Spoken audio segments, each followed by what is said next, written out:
Welcome to the EST Hangout. This is the EST Hangout, and today's guests are...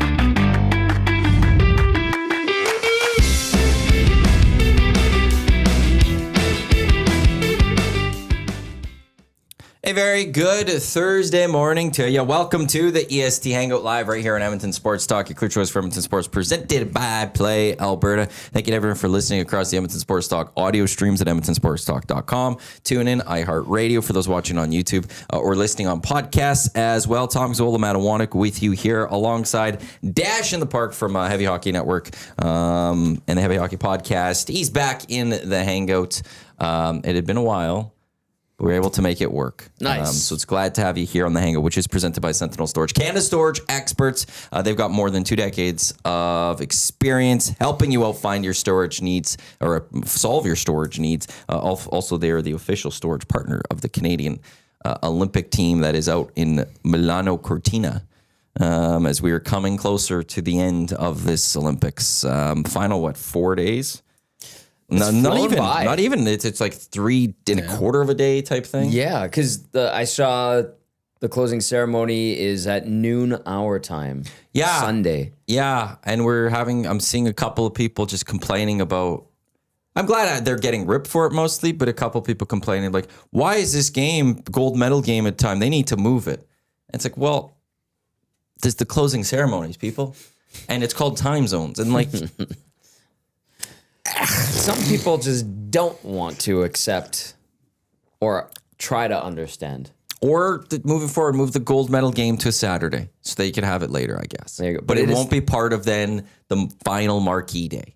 Yeah, it is the showcase event. It is the 100-meter final. That's right. Of the Winter Olympics, if you will. Yeah. So do you put that at, the end of your Sunday right before the ceremonies because it's the grand finale? Yeah. Or do you have it on Saturday during prime time in Italy?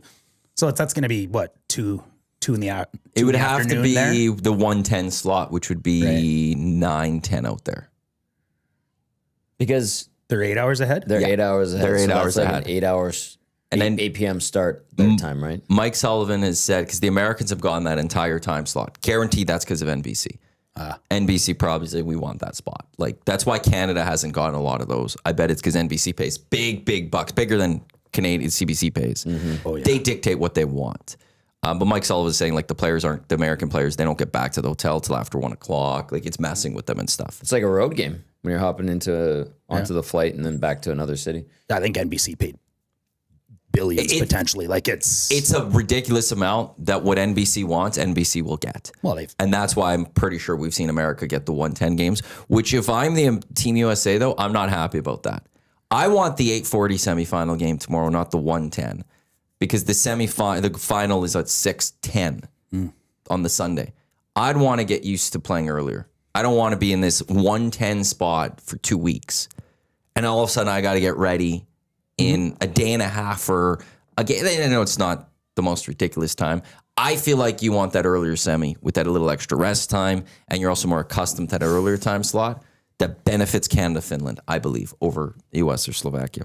I understand that, and that's fair. But if you need a time slot to get up or be your best for an Olympic That's the other part. medal It's also game, the stories. You've talked about your story from 14. Like, you're not getting that story from 3 o'clock in the afternoon for a hockey game. That's right. No. The stories are coming from I went to a bar for 6 a.m.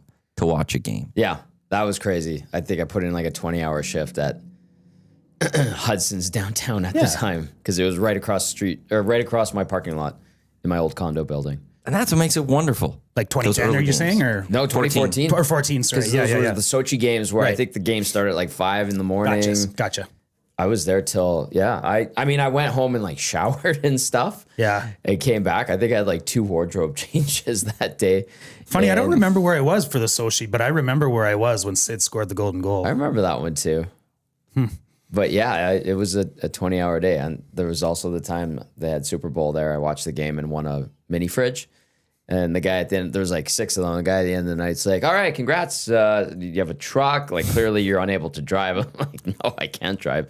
I'm like, I'm just going to take it. He's like, what do you mean? I'm like, I live right there. Yeah, I'll just carry this fridge home. He's like, do you need help? I'm like, no. And I carried it all the way home.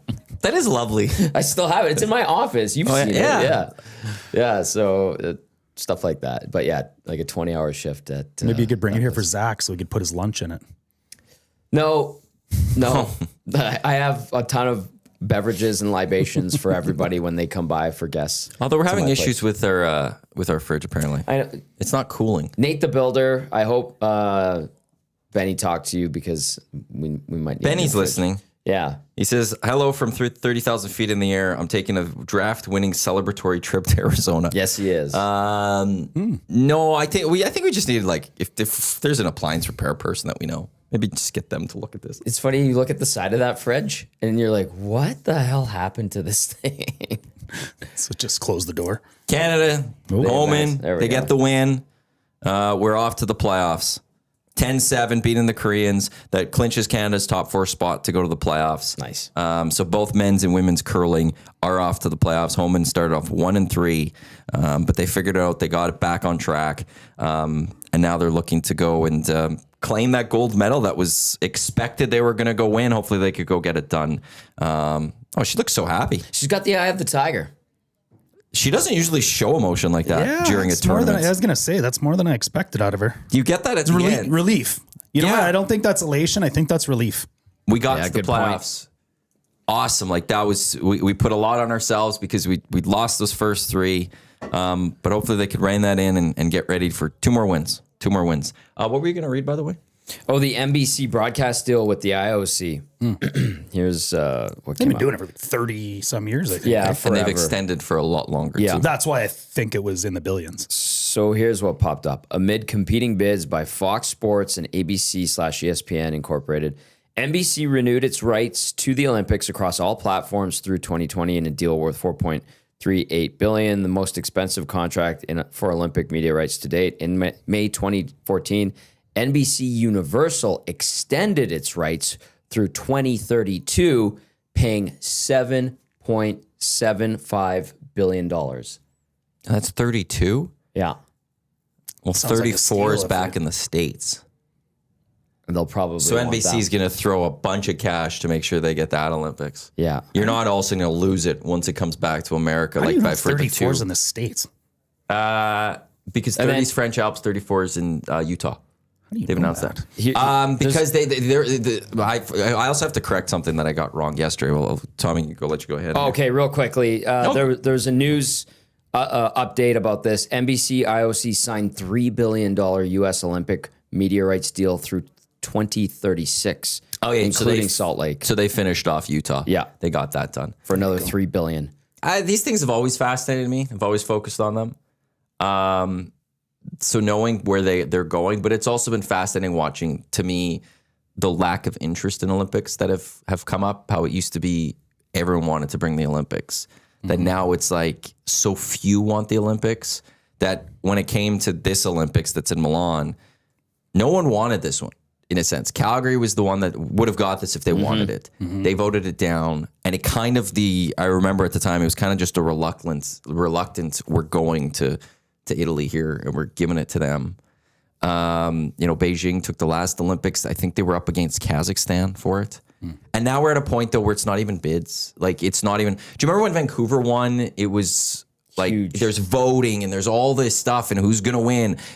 Toronto lost to China for the Beijing 08 Olympics. It was this big deal. But you watch this voting, you're seeing what's happening. Now it's just like, okay, well, the French and the U.S. both won the next Winter Games. So they just agreed, okay, you take this one, we'll take this one. The IOC is like, yep, we're good. 38 is going to go to Switzerland if they want it. That's crazy. If they want it. If they don't, there's a chance Calgary or Canada will get it. But it's not even like all these bids are coming in from all these countries going like, well, no, we want it now. It's this, no one wants it. So it's kind of like for the top nations, it's like, well, who wants it this time? Like they're in a room like, Kate, you take this one. We'll take that one. And then you guys take the one after that. Like, especially the winters. Where it's the summer, it still feels like they want it. So I know the fact that it's going to LA, then it's going to Brisbane in Australia. We don't know where it's going to go after that. I think it used to be probably perceived that if you hosted the Olympics, that it injected, your economy. Yes, they still say that. They still say that, but it's ridiculously wrong. It's very much inflated. It pretty much buries cities. To be honest, like Montreal just finished paying off their Olympic debt. 2010. Yeah. I did a thing in Nate for it. Now they're rebuilding that place. We did a thing, I remember, and I was doing researching, and I'm like, oh, Olympic Stadium, they just paid it off. It was like part of her thing, and I remember I think Chris Durham was stunned that I pulled that one out because he's like, they just finished paying that off. I was like, apparently. And when was the Montreal Olympics? 76. 70, yeah. And the stadium was unfinished. 34 years later, they paid off an unfinished stadium. Yeah. That bird's nest in Beijing, I think it's condemned.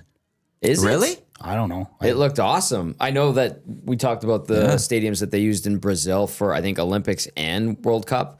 There was one they built in the middle of the Amazon that basically the Amazon retook it within a few years. Yeah, like the snakes out dead is big. the Athens stadiums. I'm sure you in can still ruins. find the AP story that just took pictures of all the places like 10, 15 years later or something of that one. I listened to a podcast just a few days ago. It was about how the IOC makes like close to $1 trillion with every Olympics. And You wonder why there's city no is ads at hockey events? Yeah. They don't Because need the it. IOC's made us so much money already that they don't need to. But have you noticed behind the mixed zones and where they do the interviews, there are ads now, like the big spot, like Visa, and I think Airbnb is a huge sponsor. You'll see when they, like, if Homan gets to do an interview here, which I'm assuming she will, they have that backdrop, and it does have advertising behind it. They've gone that soccer road. Gord, economic impact studies are widely inflated for the event, but Calgary's still getting impact from 88 Olympics because of the facilities there and people living and training there.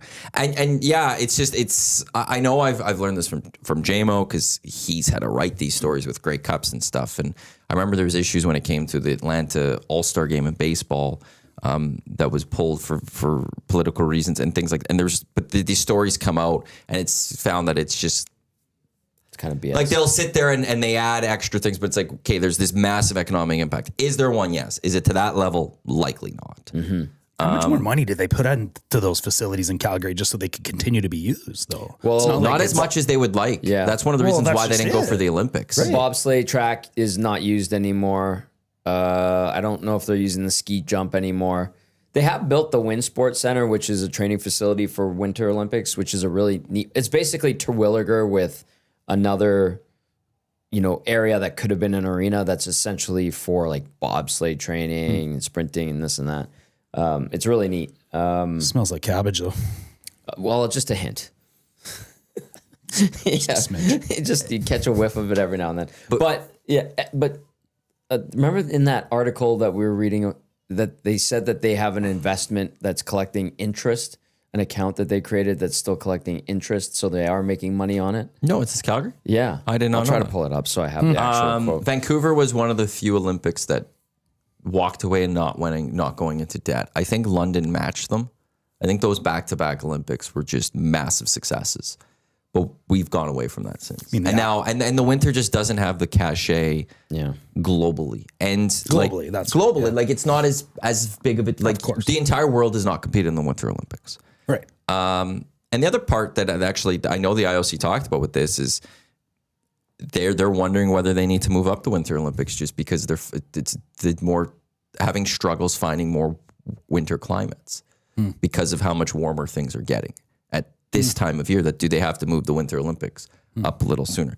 Which quickly I have to get to. I screwed up big yesterday, so thank you, Library Pat. I did not see his message in.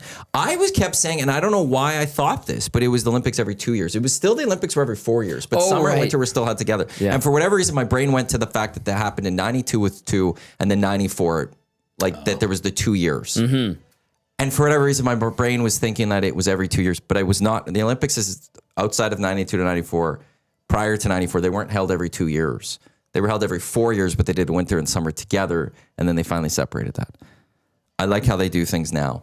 Yes. But my apologies on that because I screwed that up. I made a note because I saw Library Pat's message. I'm like, damn, I'm wrong. And I wanted to make sure I correct that one. Okay. I flawed and failed yesterday. I apologize to all you nasties for that. I will do my best to be better, but a huge shout out to Library Pat for correcting me on that one. I wish I saw your message yesterday. Well done, Matthew. Accountability. Well Thank done. Thank you. Here. Some people, some of our peers don't correct themselves. Ah, really? Yes.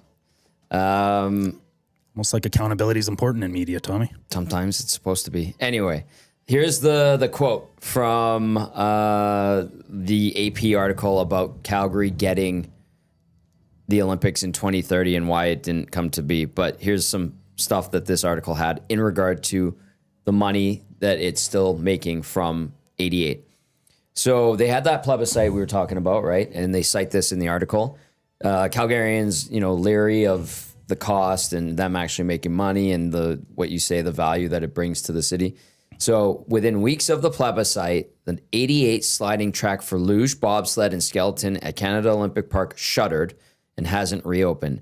The Olympic Oval, which offers sport to the public, the University of Calgary, and high-performance athletes, is on the verge of losing its ability to make ice because of brine leaks in its floor. Winsport, place I was talking about, which oversees Canada Olympic Park and the endowment funds and the Oval, still host international sport, but there's been a decline in the number of World Cups in the city and in the area.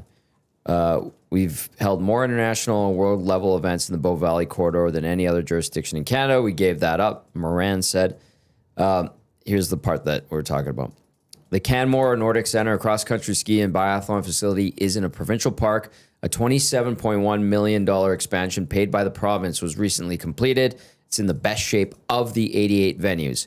Interest on the endowment fund, worth about $120 million this year, helps pay for operations at COP, Canada Olympic Park, the Oval, a training center at the Nordic Center, but it can't turn back time on 38-year-old construction. The model from the 88 Olympics was phenomenally successful, but it was done. It needed a renewal. To undertake a renewal of that magnitude, there's only one silver bullet, and that is a Major Games. That was from Winsport Chief Executive Officer Barry Heck. So that Olympics had its legacy continue on. Interesting. If Canada gets another Olympics, I honestly hope it's summer, though. I'd rather go back to that one. Just because I'd rather like the world see it type thing as opposed to that winter. But we'll have to wait and see. 2030. I forgot about those brine leaks. I'd heard about that because wasn't there an incident last year where something polluted the Bow River or something? I seem to remember. Kind of rings a bell. Yeah, that news came out about something happening on the Olympic ice that caused some sort of like a wastewater leak or something like that. I seem to remember that, but this is long speed track. Sorry, I was trying to remember what event this is, but it's long, not short. We're watching speed skating now. Men's 1500 meter. Don't know what else to throw on right now. Canada-US women's gold medal game. That's coming up. 11:10 puck drop for that one. Ooh. So Huss and I, when we have the log shop, we'll be talking about it, and then throughout the day, we'll have you covered for that one. I don't know if there's as much excitement in that one. Dusty's abandoning the lock shop again. Odd, right? Weird. I get a chance to work with us, so I'll take it today. I would assume we are massive underdogs in this one. You'd have to think so based on that 5-0 spanking, but you know what? Like, are they going to get spanked twice in the same Olympics? Yes. Really, hey? I don't know. That's my guess. I hope not, but... Minus 588 money line. Oof. US is minus 1.5 on the spread. Minus 1.5. Really? But win by 2, they're basically saying, will they win by 2 or not? Well, because what happened here in Edmonton? It was an 11-0 shellacking or 11-1 or something like that. And then the next one, it was a little bit closer, but... Yeah, one game, Canada scored in like the first 20 seconds, and then the U.S. just dominated the rest of the way, yeah. I don't know. In my brain, I can sort of feel or see some sort of, we're not going to let Pooh's last game be getting beat by the Americans. I don't know. I hope that's what happens. Like they rally and have some Olympic magic. It's the same for the men's, really, right? Like, I think that's going to... The Sidney Crosby injury, I hate to say it, you guys might have been a good thing for Team Canada. You think so? Galvanizing, everybody galvanizing thing. You've got to face adversity generally in a tournament like this. I think Reed said it this morning that you want that in the quarterfinals, not in the semifinals. Maybe it was Eric, but right. So if you're going to face adversity, that's the time to face it. You don't want to lose McDavid. You don't want to lose McKinnon. You don't want to lose Celebrini. You don't want to lose Makar. Sid's that guy you rally around because you don't want this to be how Sid exits his final Olympics. When it's not official that he won't play. Sure. John Cooper was holding off expectations. You're not going to come out and say Sid's done for the Olympics. There's like, you mean? No, but apparently, I'm wondering if they're trying to get him for a gold medal game. Of course have they him there. Of course they are. Because you can't also play a game without a C, I learned today. You can't play a game You can't play without without a C. You have to give the C to someone else for that game. Oh, interesting. So Cooper was not ready to get into that, and that's where he was going. Really? We'll see what Crosby, we'll see his status for tomorrow. But I think it was a Pierre LeBrun tweet I saw. You have to give the C to someone else, which naturally I believe Connor McDavid I think so, yeah. will take the mantle and maybe his rightful place passing, right? moving top there. But I do I don't think I would rush Crosby for tomorrow. No. I would want to take, I would look if I'm John Cooper and go, Finns are going to be difficult, but we should be good enough to beat them. We should be confident ourselves to beat them. If we want Crosby out there, we want him for Sunday, so let's give him an extra 2 days of rest. We're all old enough in this studio, at least, to remember Steve Yzerman playing on one leg for an entire Olympics. Yeah, yeah. He had MCL surgery? What's this? Was this? This was 02. I don't remember him playing. I was a little too young then to know right. the So we don't injury all status. remember. I remember the Olympics. I don't remember the injury. I think Steve Yzerman had, Yeah? Tommy will look it up, I'll look it up, but ACL yeah. or MCL surgery 9 days before the Olympics, Oh, okay. and played the entire tournament on one leg. And he might have won MVP or something like that. It was, my memory's a little bit fogged there, but if Steve Yzerman can play an entire Olympics on one leg, there's no way in HE double hockey sticks that Sidney Crosby is not gonna take a shot of B12 in his ass and be out there, right? And unless structurally his knee cannot hold him up. Yeah, or he Sure. sits there and goes, even with this, I'm not going to be productive. I'm not wasting a roster spot. Sure. And goes, make sure Sam Bennett's still out there. Who's also hurt. But no, we have to, again, listening to coaches to a degree. By all accounts, him and Morrissey could have possibly went yesterday. There was kind of just a wait. Let's hold off for this one. Get them ready for Friday. I mean, if you're going to put a player in there that's going to play 5 minutes, it might as well be Sid. What are you fair. really losing by having Bennett kind of hurt or Sid really hurt, who's going to get 5.5 minutes of ice time? Okay, I found it. Also, Tkachuk played, a few minutes of the final of He the played Four 2-3 minutes. Yeah, Matthew Tkachuk. Didn't help him. No, that's true. And then Always the bridesmaid, Matthew. yeah, but then he missed the rest of the regular season, came back in the playoffs, and we know what happened after that. I could have just tailed off with that. Yeah, I don't want to rehash that for Oil Country. Steve Yzerman played through a severe right knee injury at the 2002 Winter Olympics in Salt Lake City, having undergone arthroscopic surgery to remove loose cartilage just 3 weeks prior. So he had a scope. Despite the pain and swelling, he played in all 6 games, contributing 2 goals and 4 assists to help Team Canada win its first Olympic gold in 50 years. So he had a scope, which you can recover from quickly, but it's I think there was more damage in there after. And yeah, they were saying he played on one leg, which, I mean, it's still surgery. Mm-hmm. I don't know if there's a lot of people I've had a knee scope. Me too. I think I was playing slow pitch 10 days later or whatever, but that's a lot different than playing in the Olympics. Yeah.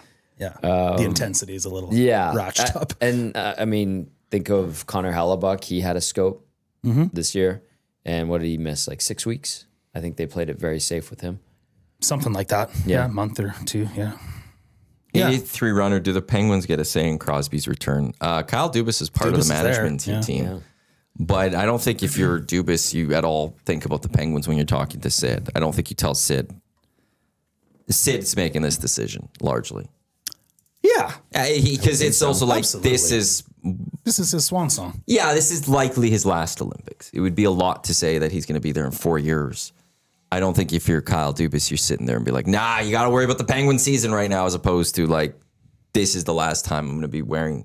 That could be the last time he's wearing the Team Canada jersey, potentially. Dubas is probably Although maybe the World Cup is in 2 years. He might still be there for that. But this could be the finale. It's final when it comes to Team Canada. I don't think you're going to worry about the Penguins. What if this gives Dubas permission to be a seller? Does that matter? I don't know. I don't know. Well, instead of having to put a team together for Sid's potential final run for a Stanley Cup. But that could come next year now. Yeah, sure. Wasn't there talk of a Malkin extension the other day? Maybe. Or does it change that? Keep it running. Keep it all going. I don't know. Let her ride? But yeah, but in the end, so the Penguins, there's someone there. Their GM is there, so they would have a conversation. I'm sure Dubas has got two hats going on at the same time. I don't think you just got to figure out which hat you want to be more prominent. I would highly doubt that Dubas is there with that much concern for the Penguins right now. I mean, he should be, but your goal has to be a gold medal.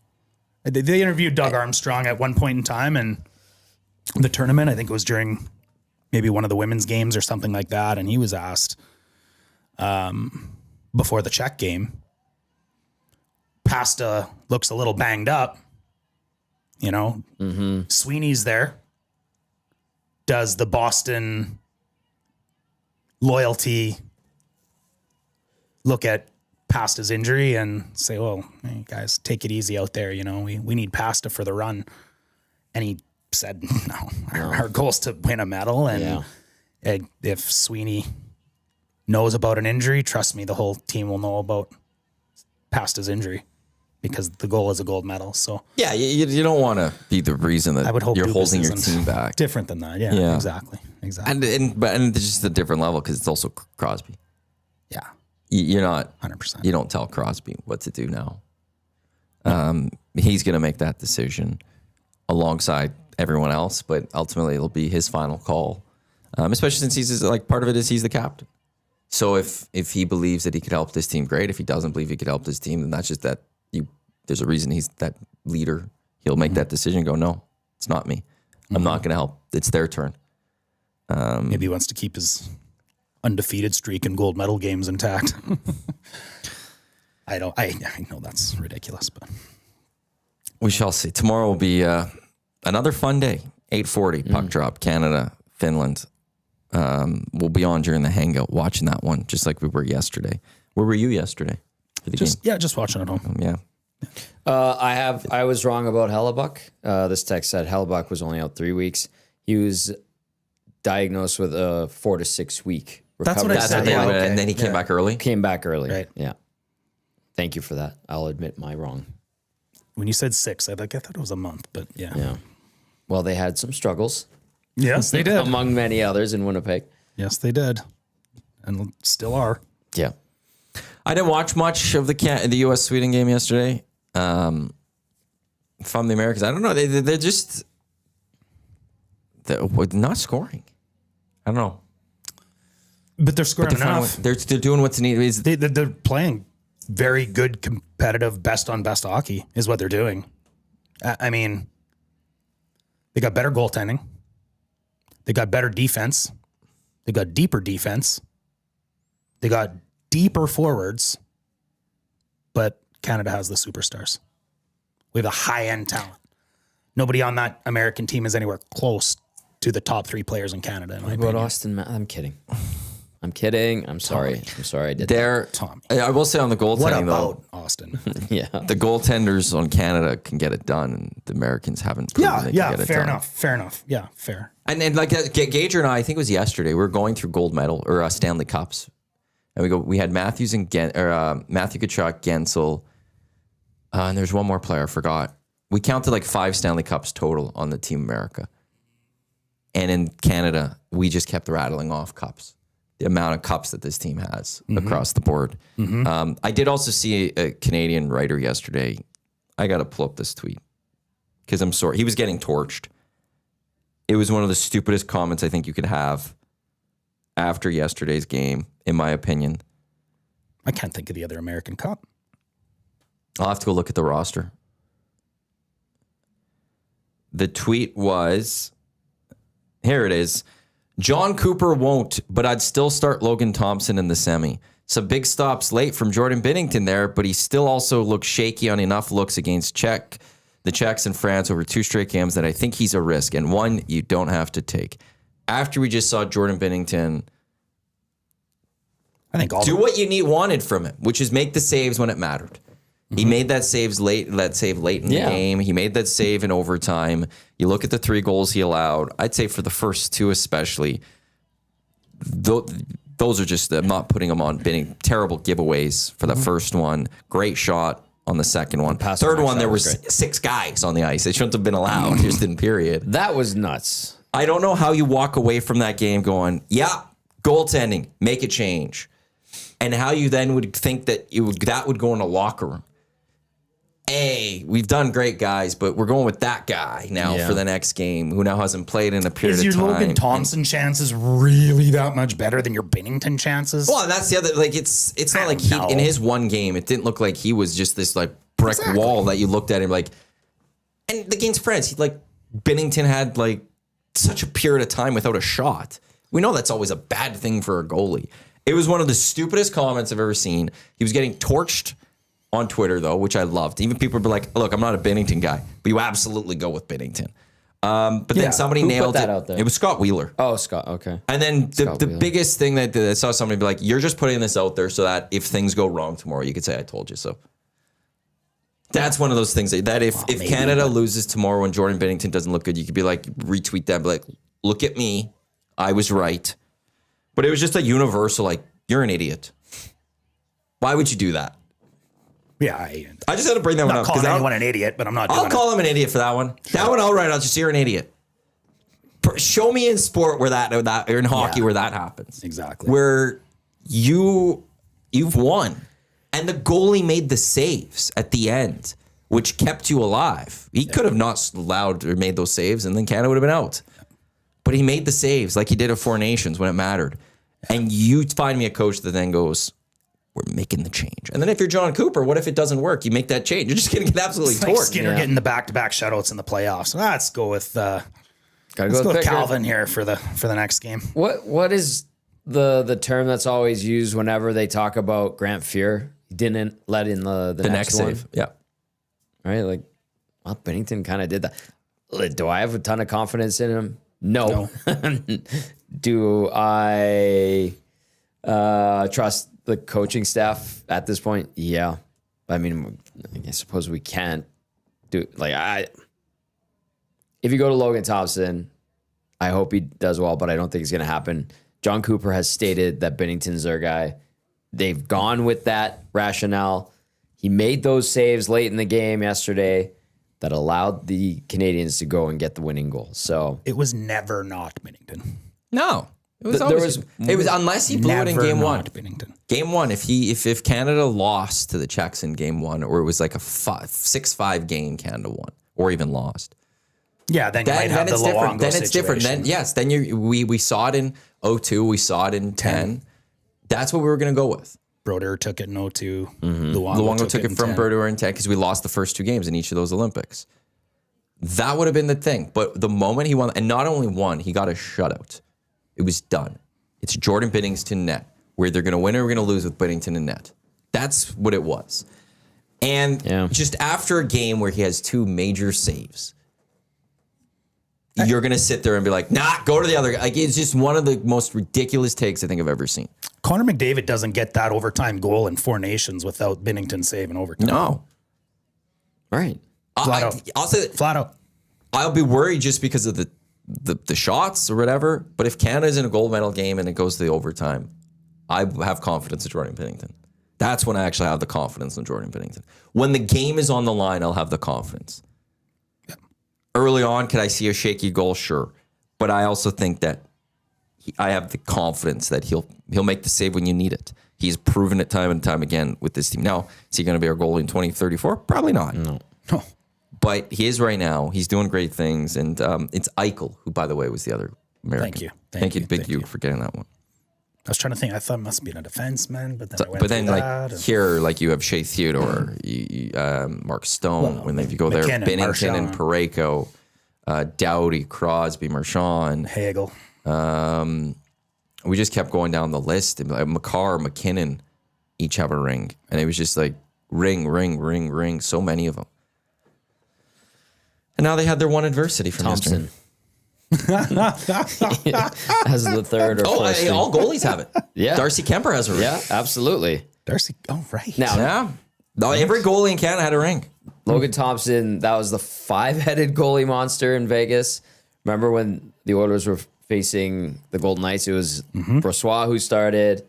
Then Hill had to come in. But after Brossoit got hurt, it was actually Jonathan Quick who was the backup.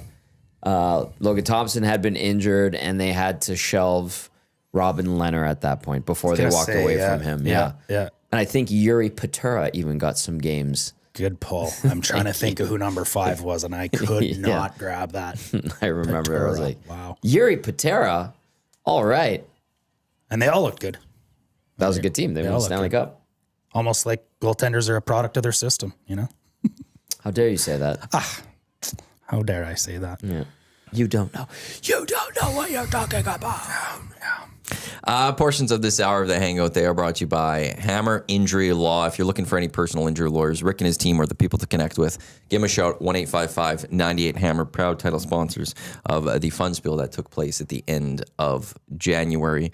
Another event coming up in March 14th, Downtown Community Rink. We got the Heavy Hockey Showdown. Yes. Team EST looking to defend its title against Team Heavy Hockey. By the way, we are raising funds for SACE, which is the Sexual Assault Center of Edmonton. If you head to edmontonsportstalk.com, at the very top, what do I have it labeled as? I think it says Heavy Hockey Showdown. I don't think it says HH Showdown. I just got to go now double check this.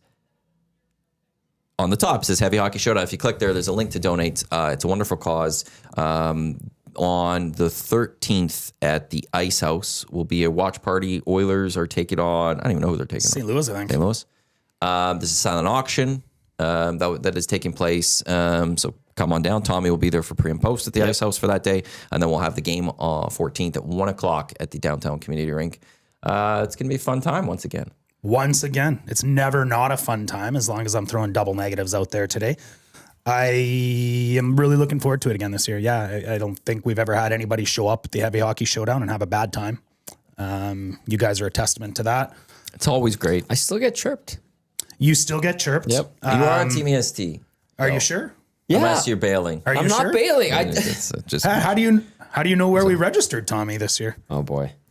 What if the rosters come out and Tom Gazzola is on Team Heavy we'll make a Hockey? trade. Well, I'll say this: we'll make a trade for Tommy. And what if he refuses this time? Well, then that's I wouldn't refuse that. Then they'll hurt us, and it's done. But we will bring Tommy in the fold without question. Like things happened last year, but that's last Things year. happened, yeah. Wait, look, Tommy, We we've want set you to up go for a full redemption We story. want to Yes, go win thank a you. championship with Tommy. MVT this year. Yeah, MV Pauly apparently is coming back, so he's very Absolutely. Yeah, excited. Michael's about coming that. back as well. Yeah. Michael Iwanyk. Mike made a great pass to me when I was was still a on good team. pass. When you were EST. still on the team. Yeah, I buried that thing. What else can I say here? Let's be professional. I think we just hit somewhere close to 25% of our goal. Players have donated $10,000 or received donations very close to $10,000 already. The silent auction is already open. Nice. You can find that at the Heavy Hockey website /showdown, or as well, please just follow or look up any of the Heavy Hockey social medias, whether it's on Facebook or X. We've got links pretty much on all of our pages to either player donations. Since we're here at EST and they are a major contributor and sponsor for this, please go to their website, donate to their players. It all goes to that one very important place, which is the Sexual Assault Center of Edmonton, which is ultimately why we do this, to help the survivors of sexual abuse and to do our little part with our little platform to try to help the culture of hockey a little bit, which I think we can all admit needs a little help. Dash, last year, wasn't there some talk about losing some funding and this was a Crucial funding. Yeah. So where are we at with that? Not all of that funding is returned. I know that was a one-off, but I don't believe they ever did return to the full government funding they were getting. The difference between what the government gives to SACE and what we do for SACE, the collective we, is very different, because when the government gives money to an organization like that, they also kind of dictate what you need to do with that money. When we go and raise funds and awareness, but most importantly funds for the Sexual Assault Center of Edmonton, we are their biggest by a long shot. the biggest raiser of funds for the Sexual Assault Center Edmonton in a given year. And what they do with that money is their choice. So that is very important to them because it gives them the flexibility, the liquidity, whatever you want to say, to do what they feel is most important. Now that can help cut down wait times considerably.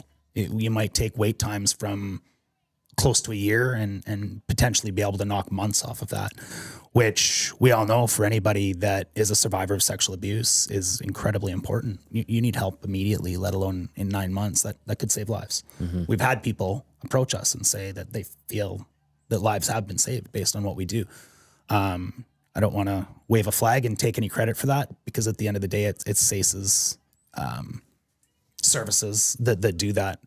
So yeah, great for bringing that up, Tommy. I really appreciate that. It's super important to SACE for this exact reason, that they get to be able to do what they want with that money, and that allows them to do more for those survivors.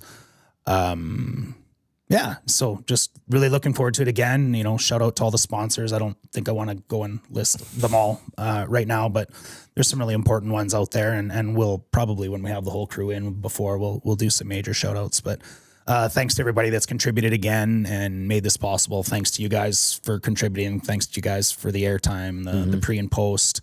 None of that goes unnoticed at Heavy Hockey, and we talk about how important it is for you guys to be a part of this every time we talk. So thank you. And yeah, let's do it again, boys. We fully intend on taking that cut back. So if it means I got to follow Belzy around the ice, like the Czechs did to McDavid, then so be it. He might fall down easily. Yeah, he might just, that big sequoia might fall over like a feather again. And that's up to him, I guess. That's how Belzy wants to play. If Belzy's able to play, I guess I should say that. No guarantees, because I think his team might be in playoffs around that time. I have to check with him. I haven't talked to him since yesterday. He said that, yeah, it's playoffs thing. So we'll see. Canadian Ice House, March 13th, 5:00 event, puck drop 6, $10. You can pre-buy your tickets for that one. That's at the Ice House downtown. Nasties, let's support this. I mean it. Like, we all come out for the bash. We all come out for the ESTs, and those are the golf tournament. Those are the 4 majors for EST. Let's support those. The Bonspiel, let's do it. But let's make this a 5th major if we can, you guys. Like, I want to see hundreds of you at this pre-party. There's enough room at the Ice House. The silent auction will be well laid out. It's already started. 32 auctions. So silent auction will end 8 p.m. March 13th. So you could go and view and bid on those items right now. Heavyhockey.com. Go there. You can click on Heavy Hockey Showdown and to donate to Team EST. If you just go to EdmontonSportsTalk.com at the very top, Heavy Hockey Showdown will take you directly to our link for donations. And then once we get to March, we will auction off again the spots for our coaching staff. Nice. Potentially the heavy hockey coaching staff. If you would like someone, we could do that one too. Or maybe we're doing that one on our own this year. Actually, we might be doing that one as an online auction.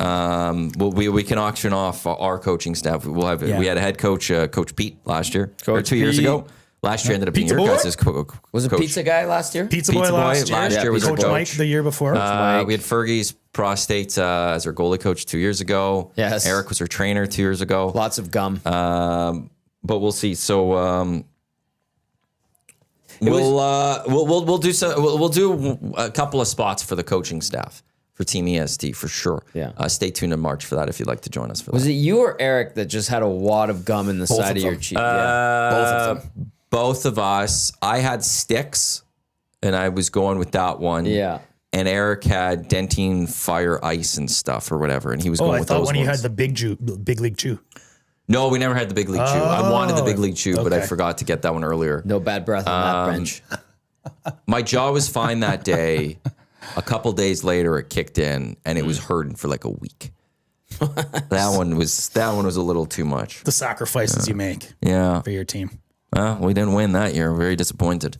But then the team figured it out, pulled it together last year. We got the victory. Yeah, the team let you down.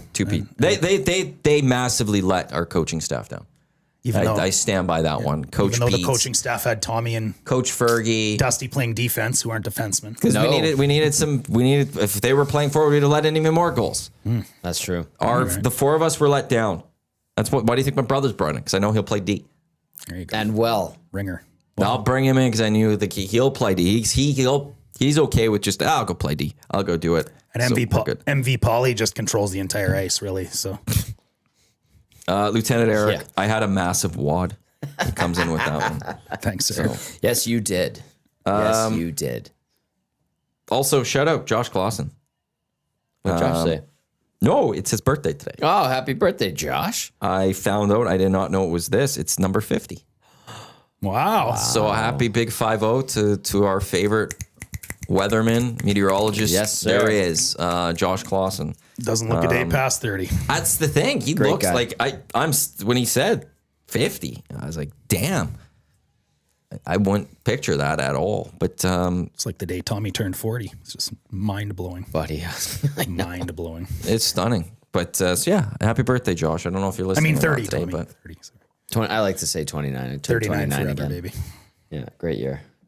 Actually, 40's been okay. Yeah. I didn't mind 40. Yeah, I didn't mind 40. it's been fine. Nothing crazy. It's supposed to be your prime years, right? 30, 35 now over here. yeah, I'm the only 30-year-old in the office. Is that right? It's kind of Wow. weird. Interesting. That is kind There's of like weird. this big gap. Like it's Wow. you've got the 3 20-year-olds, then you got 40 and up plus, and I'm just alone in my 30s here. I'm sorry, It's Maddie. weird. Eric, You and Eric left us. Eric left and I me. left you. You guys left me. I got to wait a couple more years for Trev to join me. Matthew Eric the and I tweener. are a couple months apart. You're September, Yeah, late and he's December. Yeah. You guys are like almost. It's just by a few days, like the 3 months apart. Yeah. Just a couple of fresh bebés back in 1985. And Belzy's much earlier than you guys. Belzy's like January 3rd, 85. Michael Hebert is exactly 1 month older than me. See? Dave Jameson's exactly 2 days older than Tide. No way. They're born the exact same Wow. year. It's 2 days separates them. Wow. Have you guys ever heard the birthday Back in the paradox dirty too? 30s. No. What is the birthday? How does it go? If you're in a room of 23 people or something like that, 50% chance 2 people have the same birthday. And if you really? if you up it to like 50 people, if you're in a room of 50 people, there's like a 90-some% chance 2 people have the same birthday. That does not make sense. The math behind that boggles my mind already because mathematics isn't my Yes. favorite thing. How? I don't. It's How? it's called the birthday paradox, and it doesn't make sense. But doesn't okay, make here it sense. is. There's 365 days you could In a possibly have group of birthday. only 23 randomly chosen people, there's a greater than 50% chance that at least 2 people share the same birthday. Oh. And then if you're in a room of 30 people, it's a 70% chance. If you're in a room of 50 people, it's a 97% chance. And a room of 100 people, even though there's 365/66 days in the year, I guess I got to say 366. There's 99.999997% chance of a shared birthday. First of all, where did you find this? I learned this many years ago. And that is so bizarre. I don't know how it, like, I'd have to look at, but like, there's the whole mathematical equation behind it. Yeah, that looks like something I Yeah. would not get right on a math But the test. chances just go down so significantly. And yeah, it's, That's crazy. I think Jasmine's feeling a little neglected. She was supposed to be here today. like, She's trying to say that she might be another 30-year-old. Okay. Maybe she was forgotten about by her own co-host. Jazzy, where are you? Stop texting in and get into the show, Jazzy. no, she's not coming. I don't think, like, Oh, okay. This text says, I know 5 people with the same birthday as me. That's this birthday paradox is interesting because I know a lot of my friends, Quinn Phillips, the commish included, were all born between like the 22nd and the 26th. And there's like 15 people I know that I grew up with or became friends with that everybody's like within that 3-4 day span. It's just Interesting. Like, oh, but there's nobody born on the 20th that I know of September. Within a week Or the either way 28th. of my birthday, Yeah. I know, like, I got my sister-in-law, a couple of good friends, but there's Gretzky, I want to say Messier, and Connor McDavid. Look at They're all you. within the 2 weeks. I think Gretzky's the January 26th or 7th. Connor's the 13th. I don't know. I'm not good with birthdays. Yeah, me either. We have 182 people in the Nasty Chat. Pizza Boy is like, let's try this out. Jan 15, El Presidente, September 25. So we'll see if See, there's... El Presidente. Oh, We're 2 see? days apart. Pizza Boy also falls within that same realm I just talked about. I'm January 19th, so that's, I think, a week later is Gretzky and a week earlier is McDavid. This one says, the one person that said, I know 5 people with the same birthday as me, December 21st. LTE's on the 20th. Yeah. And then Dash, you evidently have a lot of people of significance within a week of your birthday. Maddie? Around my birthday? Yeah. Well, the next day is a bunch of people. It's my uncle, it's Warren Barris's, it's Benny's, it's Kylie Quinn's. Ah. I don't know, that day's loaded with people. How much of... Look what you've started here. Yeah, look what... Well, people are starting to throw in their birthdays. We're going to see if we could find... How many have Now, the it's same supposed to be a birthday? random thing, so this isn't exactly fully Ooh, random. 181 But there's random 100 yeah, listeners. like, Come so on, we that's as should- random as it we should gets. have a At few some matches. point, there should be a match. Yeah. At some point, there should be somewhat of a match. Well, according to you, there's a 125% Not according to me. chance. Not according to me. birthday According to the paradox. birthday paradox. There is. So we should have at least 1, maybe 2, according to that math. If there's 100 people. I'm gonna say at least 180 one. watching. I know of just one. My But right brother's now we're at birthday is 1, May 2, 1st. 3, His 4, wife was May 5, 3rd, 6, and their 7, first 8, kid was 9, May 10. 2nd. That is amazing. Yeah. Do you think they planned it that way? No, They're definitely like, not. on this day, you and I are having fun. No, We're practicing. they'd been practicing for a while. Oh, so, wow. I heard crazy. practicing can be fun. Oh, I wonder if my dad's listening right now.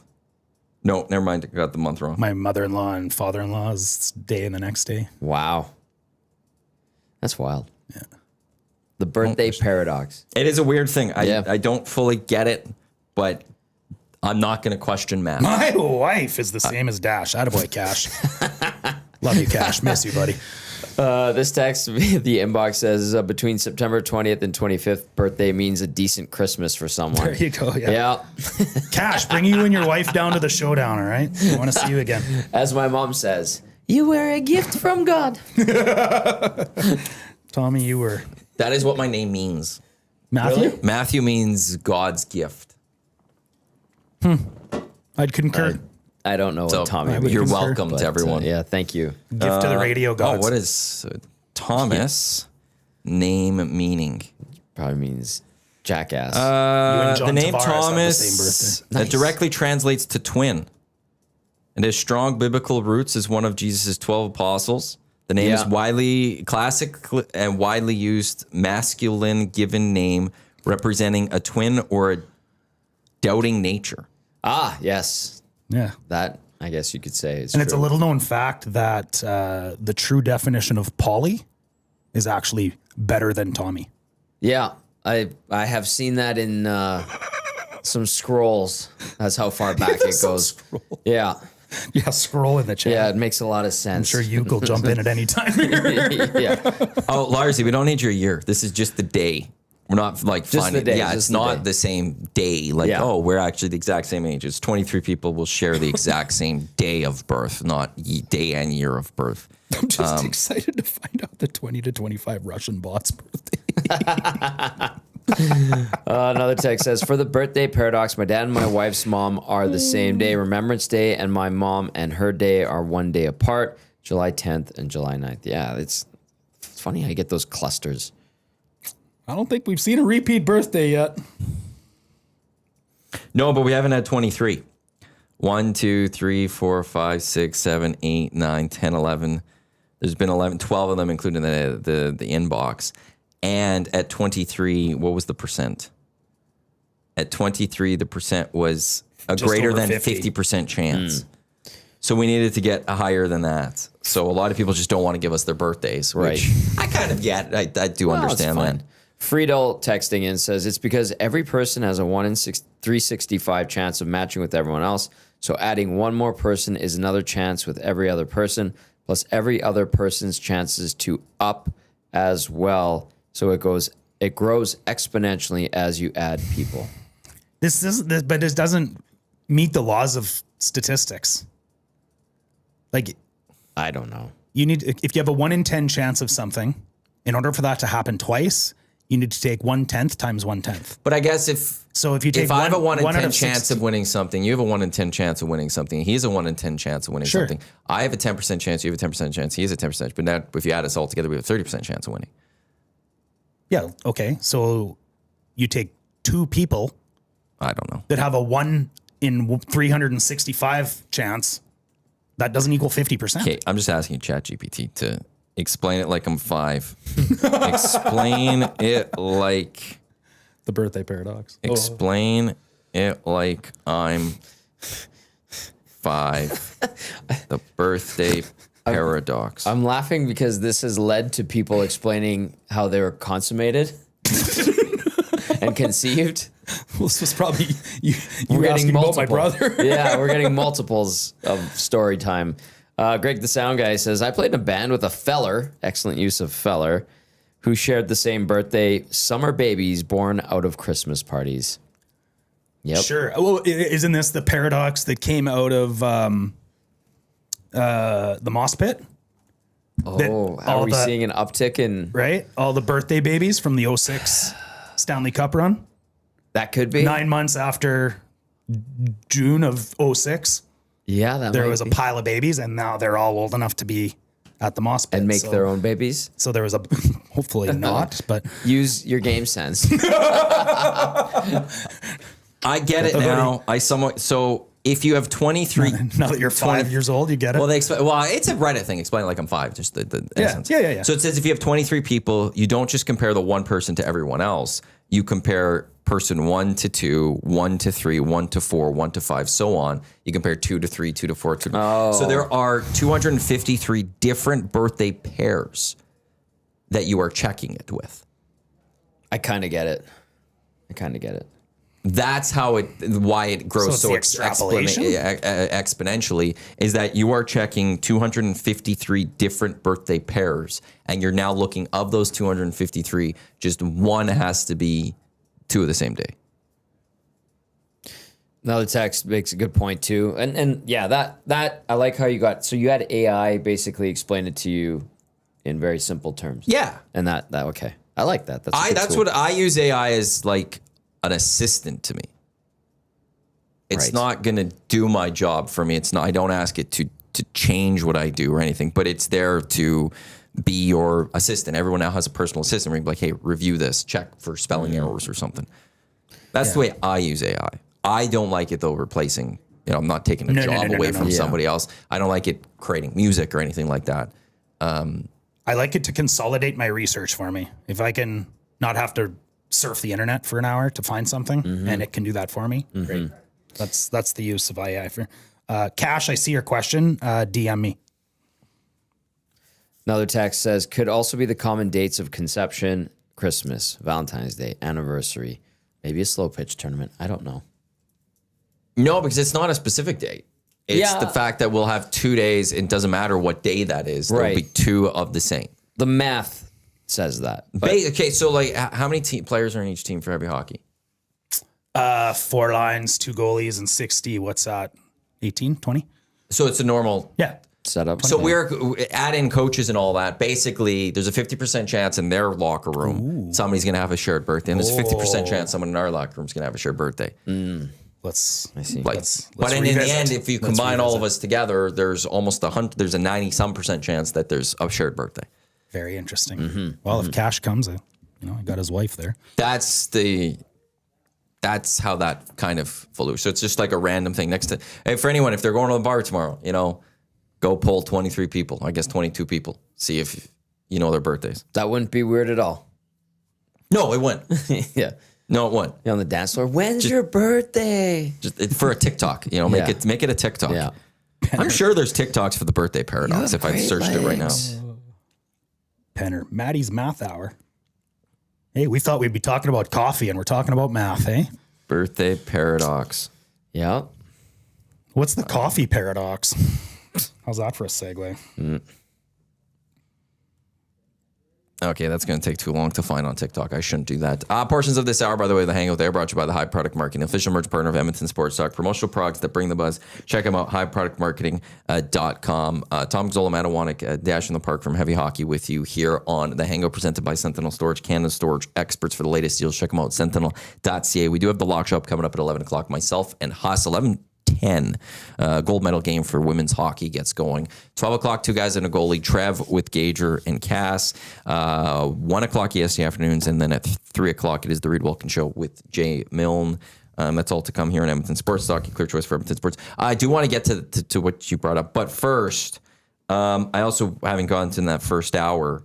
The Edmonton and Elks announcing their preseason game. They will not have access to Commonwealth Stadium in advance of their preseason game here in Edmonton. So they're going to do it at Clark Field, which is just such a cool little throwback. They're going to expand seating based on the release. They're going to add more concession space in a way so that people can get things. But Friday, May 29th, it will take place at Clark. They are calling it Night at the Knothole. And tickets, season ticket holders have exclusive opportunity to purchase the game tickets for the games before made available to the general public. I'm surprised it's just not part of the.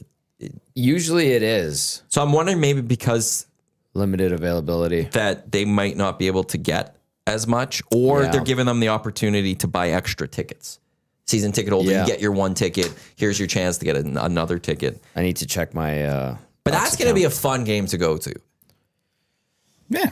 And just an intimate professional football game at the old Clark. That just seems like a lot of fun. The OG home of the Eskimos. I really like this one. I really like what they're doing. BC's moving to, I forgot where, is it Langley for their preseason game? I think so. And then they're in Kelowna for a few games. They're playing all the the teams Elks doing this? against Kelowna. Well, World Cup. World Cup is messing is Vancouver, Toronto. They have to find new places. Right. Toronto's doing it the worst. Yeah. They're playing regular season games in Winnipeg, in Saskatchewan, which is just complete cash grabs, and in Hamilton. Yeah. As opposed to maybe looking at, Huss brought up like Quebec City, going and playing some home games there. Yeah. Why is that a cash grab? Because you're playing a home game in Regina. You're basically selling your home playoff or your home game to Rider fans. Yeah. Do you think Rider Bomber fans are fans. going to go and watch? Well, It's yeah, against they're their playing team. against the Riders. So those teams basically get The Riders, ninth home, I understand. or eighth, Okay, 10th okay. home game. In my brain, I went like, okay, they're going to play the Blue Bombers in No. Saskatchewan. Like, Well, if they did that, Rider fans would buy tickets to cheer against the Blue Bombers. I can tell you that much right now. fair, No, it's the Rider fans will have a chance to buy extra tickets. Bombers fans, extra tickets. Ticats fans, and extra tickets. Now for that one, maybe some Toronto fans will make that trek more, so that they can fill the barn. And that they're going to take that opportunity. Like Winnipeg sold out every home game last year. That'd be cool to do every year. Like the Riders could play in Saskatoon. They are playing a preseason game in Saskatoon this year. Yeah, they're did actually training doing camp there last year, I think, too. They do training camp most years up there. Yeah. I think, or they used to. Yeah. Eric will have to confirm, but Eric talk about a lot about the Riders going up to Saskatoon for training camp. So I like that they're going to these. Like Edmonton would have been cool. Maybe could you've done this game in Red Deer? Because it's against Calgary, but I like that it's still in Edmonton and it's going to be just a barn that. Yeah. How cool would that? It'd just be fun. It's neat. And listen, let's not kid ourselves. There was a preseason game last year at Commonwealth, and you could have probably taken all of those people and put them into Clark Stadium or Clark Park, whatever it's called now, and they probably would have fit. It would have been tight, but that's how Could have fit most few of them in people were the there. EST studio. Yeah. Why it's too like bad. no one wants to go to preseason games because it's generally cold. they're not as fun. And it's cold. It's May 29th. Oh, right. Sorry. It's one of those. Just the experience is worth it for this one. Yeah. The experience of being able to be like, when did they move out of Clark? 78. Was it 78? Mm-hmm. So if you're born after 78, you've never got the chance to watch this team play at Clark. I've seen them practice there many times. Not the same. But so I'll give credit to the Elks for finding something cool because then it's that Monday, Canada, Uzbekistan, friendly down at Commonwealth Stadium as they get set for the World Cup, which will be a fun time. You going there? Going to Vancouver for Qatar, Canada on the 18th. Got my ticket in the Voyager section. I have tickets to the round of 32 as well as the round of 16 should Canada advance. Nice.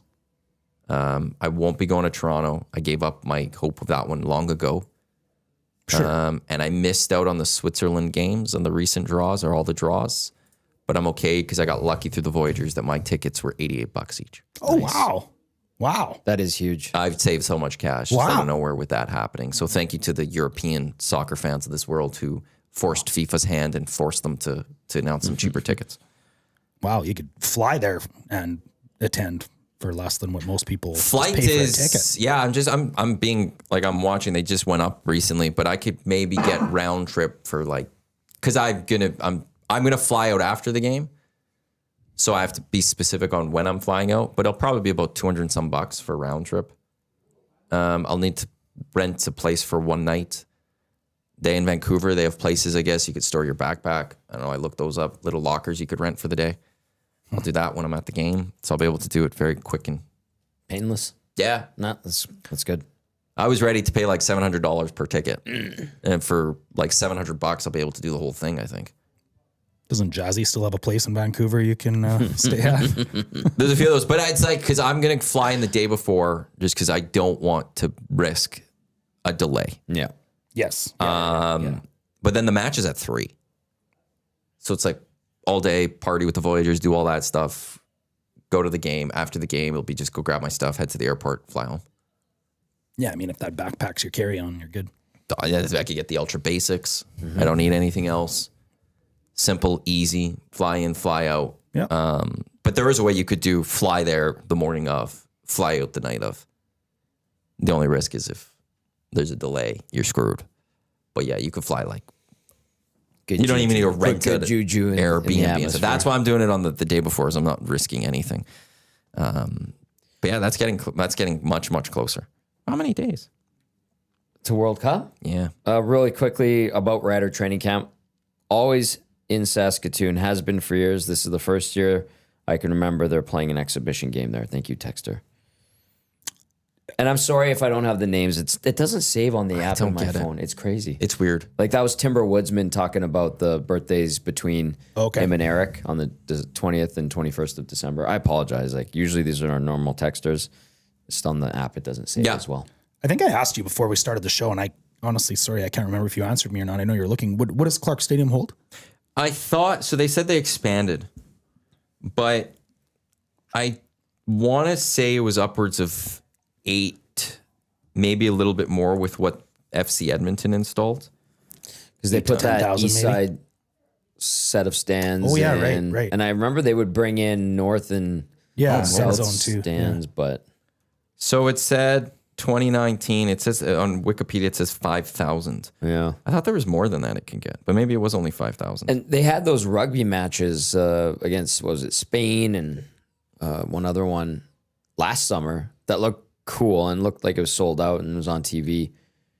I don't know what the attendance Do they was for still, that. I just say I remember from last year, I don't know if they still had the north stands up or if those ones were gone. They brought in those dinky little temporary ones. Yeah, and that was on the east side, and they had them on the north side. And back in the day, they had them on the south side. Yeah. The south side one, I think, is gone.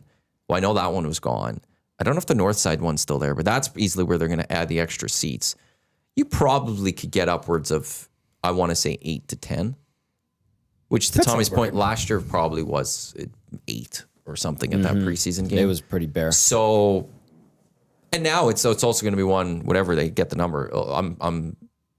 If they're 1,000 away, I think people are kind of rushed to this one because it'll be just a cool experience. But yeah, it doesn't. According to Wikipedia, it's only 5 right now, little over 5. Oh, interesting. Okay. Intimate, Going to be very intimate. unique. I'll check it out. Well, you pay for the ticket. Yeah, I mean, but You are a season ticket holder. If we have to opt in and pay extra for it, I would be inclined to just go with my media pass. Yeah. I would assume And just, like, you would wander just get around. the preseason game. They always did. They always did. So but I I'm mean, they wondering have if that 55,000 opportunity seats. is just, if you don't want to go, you can opt out or something. Yeah. And they take $50 off your invoice. Yeah. So there's that. So there's that. Yeah, that's going to be a fun time. It's going to be a fun summer. Lots going on. World Cup 112 days. I looked it up. Damn. 12 days away from the World Cup. There we go. We got pitchers and catchers in Yeah. spring training already. Yep. I know we got Starts cold, officially frigid next week. temperatures and snow, but Till Wednesday. to Wednesday. Till Wednesday, then we should be good. And then it's March. It's going to be here next weekend. Is it not? It's crazy how You're the weather fast, man. Wasn't Belsey blaming you for all the weather last winter? and people No, are it's because people are texting. wrong with what I said. Belsey was people are texting that Belsey yesterday should have taken his victory lap on Matthew. There was no victory lap to be taken. I've always stated that February is not great. I have never once said But February. summer's won't be- around the corner, It's only Matthew. you two that get into it about this. I've never said February was a month that is going to be fine. I've always said February's cold, it's snowy. You have to get through February, then it's basically over. March is next weekend. It's like not this one, the following one. Then what do we've got? It'll be conference championships left. March Madness will be right away. Players won't be long. Players championship gets going pretty Masters soon. is April. Masters is early April. Yeah. I think it's the 11th, 12th or something like that. Okay. You've got trade deadline on the 6th. Yeah. You've got, what else? It's like, it's just now like from a sports perspective. Well, the playoffs start to NHL, ramp NBA up. playoffs will get going. Find out who's a buyer and who's a seller. Toss up. Yeah, really, hey? It's so Really? tight. Yeah, it's a quick go because like what have we seen from trade deadlines over the last few years? They've started. It's become like a number of weeks prior. Yeah. Yes. So when does the freeze end? Yeah, good question. When after the Once they're back on the ice. gold medal game, the next day, I don't know. It took effect. I want to see when it ends officially, if I could find it here, because it extends until 11:59 p.m. Eastern time on Feb 22nd. So on the Sunday of the gold medal game at 10 p.m. our time that night. From there, trades can happen. That means we're less than 2 weeks from trade deadline. Yeah. How soon until we start seeing trades and things start picking up? Like that's going to be the big thing that we're going to be watching. I think we'll be getting it like the week before the deadline, like we have seen the recent trend in the last couple of years. And then also like how many of those teams are going to like those early games are going to be so important. You drop a couple to start. Are you sellers? You win a couple. Right. Like, are we going all in? Right. What are the Sabres going to do? What are the Oilers going to do? I don't. What can they do? Well, not even the trade deadline, but like what? Here's a question I asked in the world famous segment we do on the Heavy Hockey podcast. Call me crazy. Call me crazy, but Connor McDavid will slump for 2 weeks. I don't after want to the believe Olympics. it. I'll call you You'll crazy. call on me that. crazy? Yeah. How did he do after Four Nations last year? Slumps. Did he? Slumps after breaks traditionally. It's some very, very important games. Said It's he 4-point divisional Define games. his- to start. literally said he does not care if he slumps for 2 weeks after the Olympics because Did he? came straight out and said before he even left that if it means I win a gold medal, I'm totally fine with it. Yeah, I don't blame him. And I don't think if you're McDavid, you want to be flying that PJ home and think you left anything on the table. No. So, do you blow your emotional load kind of and be like, I've done it, I've accomplished it, or Isn't God that, damn like, it, we natural? lost and Wouldn't that be natural? Now I'm spent. Yeah. I would think so. I would think so. I would think so. I will say slump though is a very subjective term with Connor. Well, Kevin McCurdy said he's going to come out like an absolute demon and play the best hockey that Connor McDavid's I hope ever Kev played. is right. But so this is after Four Nations last year. He didn't have a point against Philly in their first game. Then he had an assist, a goal and assist, 2 assists, goal and assist, an assist, 2 assists, an assist, a goal and 2 assists, an assist. He didn't go point. He got a point the rest of the season. He didn't have a game outside the very first game after Four Nations. He didn't have a point, but then he had a point the rest of the season. But like to one degree, 4 straight games where it's only 1 point. That's not Connor height level. Well, yeah, And he's that's 2-3 2 weeks. but he's points a still game right putting now. up an assist. He's still getting a point. Yes. There were also got a couple losses. of second assists over 4 games. Yeah, he was -3 in the Exactly. return, -3 in the Exactly. next game. He was also -3 prior to that, Exactly. if you're going to look at those ones. They were bad coming back, obviously, as we've noted. What was the team record? The team record was 4 straight losses. They lost 5 of 6. Yeah, 5 of 6 on the roster. You don't think Connor would consider that a slump? Oh, it's bad where we're defining the slump. I get it. The Connor slump. I get it. Like, yeah, they would. Was this the Mountaineer? No, this is something. This is neat. Is this in the Edmonton River Valley? What is this? Oh, is this the Mountaineering? It must be. Were they just climbing stairs on skis? Yes. Well, they took their skis off. Oh, they did. Okay. And now they're skiing down. This must be the Mountaineering. This is cool. With jumps. Sorry for us to jumps. completely sidetrack you, but we're watching. It's the women's sprint final. I'm assuming this is in Mountaineering. Men's sprint final. This is cool. If this is the thing, I've never seen this before. and they're on, and then they pack it up, and this is wild. 2 stairs at a time. Throw your skis back on. Let's go. Oh, I'm for this event. I like this. I will make sure I watch this come French Alps now. Is the track always the same is what I wonder. Oh, Or interesting. do they switch it up? That is neat. That's mountaineering? Wow. I'm guessing. Cool. If anyone's watching CBC Olympics with Andy Petrillo right now, was that what we just watched? Was that mountaineering, what they showed a highlight for? Very Because cool. that was a very fun event, it looked like. Yeah, Castor, new sport, mountaineering. Okay, so that was it? Excellent. Because I was fascinated how that would look, and that looked very fun. Yeah, sorry for us to get sidetracked there. Hard too. Oh, I couldn't imagine. That would be fun to watch. It must be so nice to just start sliding down after all that climbing. But your legs are burning. Everything. Your lungs probably too. Oh, yeah.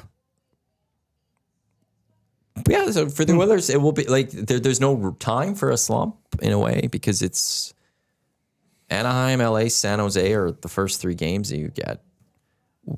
When you look into March, there's a couple of really important games in there. So like they're gonna have to get going immediately. Maybe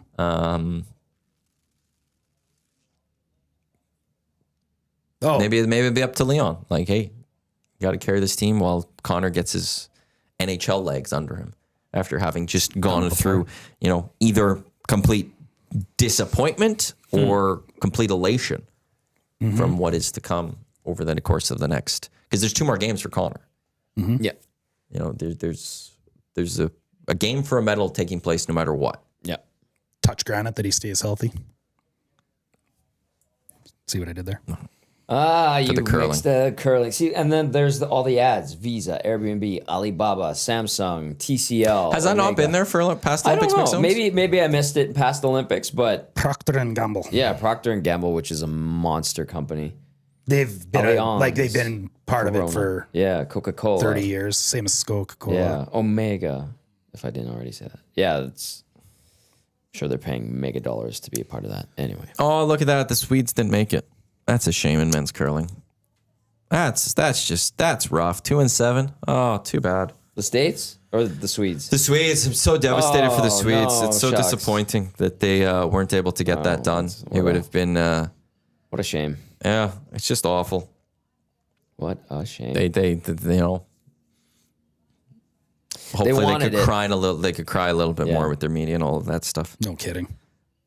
Wild. Speaking of crying in the media, I think one of the funniest things that's happened in this Olympics was the Czech coach coming out and saying that the refs were so bad that it felt like Canada had 6 players on the ice. It was such a no one told him about the 6 men on the ice at one point. Like he made those comments and he didn't know. That aged well. That one was just like oof. Yeah, that's well, you literally played 6. At one point there was 8 on the ice for your country.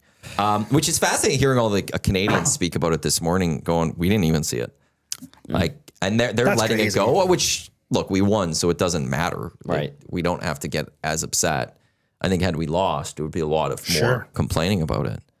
But even the players, like, we didn't even see it. Like, our coaches didn't see it. We didn't see it. Yeah. Like It to makes Dusty's sense that point, refs like the didn't see it. crowd, like nobody's yelling Nobody too saw it. many, Like No one here, like in the office, we had two sets of watch parties when no one was like, hey, there's too many men. Like, it never happened. Like, I don't know who that first person was that ultimately figured it out, but it's just like, how did we all miss that? I do need to give a little bit of credit where it's due. I know Dusty mentioned this morning that you texted into your guys' group chat that, hey, guys, did you know there were 6 men? And that was kind of when the majority of you guys had figured it out. Immediately when they scored that goal, Surveyor Brett into the Heavy Hockey chat. Did he? Yeah. Good for Guys, him. 6. Sounds Take like a look. ref. Took a picture of his TV and said, count 6. Why So was we were all like, oh, wait, what? Cortina Milan. So It was my brother. My brother texted me. That's how I got it. And Interesting. he said too many men. I'm like, are you sure? He's like, oh yeah. And then I found the picture. I'm like, oh yeah, there's 6. Like that is. Yeah. And it's not one of those like when I first heard maybe 6, I'm thinking line change or something. Like maybe they I got think caught that's a why little it didn't bit. get caught. But there were 6 guys all in the defensive zone playing defense. You think about it too. It's like, how did that 3-on-2 happen? Because it was, what would they have? Like a shot, and then it like rimmed around, and then Doughty was backtracking, and then Suzuki was trying to catch Harley up. came up, took that shot, Yeah. which he shouldn't have taken. No, not in that location. But it's like, why is that a 3-on-2? And it's funny that 2 guys change for the Czechs and 2 come on. That Yeah. they didn't even know. They didn't even 2 guys come off, 1 comes on, and all of a sudden there's only 5. 6 guys were celebrating the goal, and Literally. there still was a goalie in net. Yeah. It's so wonderful. That's wild. But I'm glad we could laugh about it today, because if we were here today going, Canada's non-reviewable. out, how is this possible? There would be an investigation. Oh, yeah. But nothing would be done. Yeah. But it would be yeah. so egregious that you're like, this is like, it's one thing for the players to miss it though, and the coaches and us, all that. Your job as ref, As that's the your ref, job. yeah. That is your job, and you The can't. back linesman literally needs to be counting. Literally needs to be counting. Yeah. Who's the head referee? Macaulay and Bruni. It was Chris Rooney yesterday. Rooney? Yeah. Yeah. Imagine that game ends 3-2 Czech. Everybody in the world immediately says Rooney's got a gambling problem. Well, or even if the Canadians lose in overtime, there's one of those, it shouldn't have gotten there because like That's there would have the been, if natural Canada argument. got knocked out, that would have been a huge issue. Oh, for sure. A huge issue. Who would have got blamed? Chris Rooney, Suzuki or the ref? the ref. We would have every Canadian would have been absolved yesterday Yeah. Yeah, that's probably because true. of that. I love what Suzuki did there, by the way. My brother-in-law said it well. He went full Bouchard.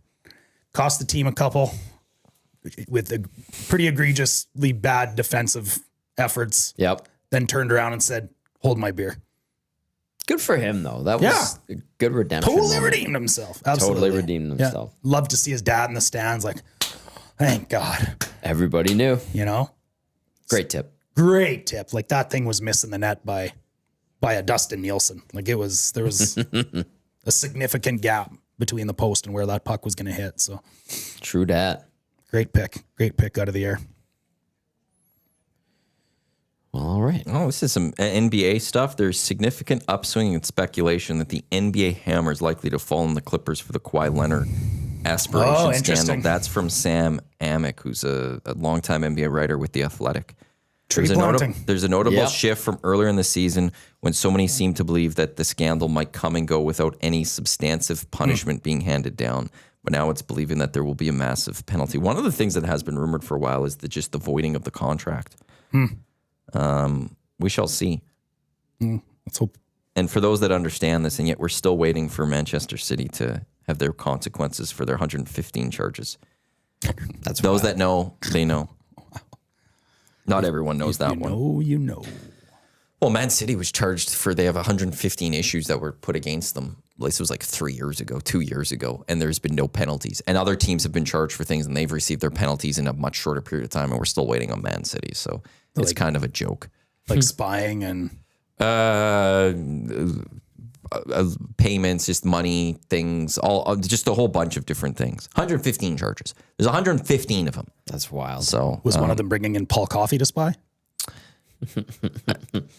not sure about that one. The official drink of the EST Hangout, by the way, it is Dylan's long Oh, drink. you really not want to talk Dylan's about long that? drink. I Dylan's Small I don't Batch even care. Distillery, refreshing cocktails, easy to grab, made in Canada, made the right way. Find them at your local liquor store. Are you fan of Paul Coffey back, or are you anti Paul Coffey? Hey, I mean, I wasn't pushing for that segue, but it probably feels like it. No, I'm not a fan. I think it reeks of desperation. I think it shows organizational dysfunction. I think it screams of too many cooks in the kitchen. I think that Knobloch wants this about as badly as Brad Jacobs wants to be accused of cheating.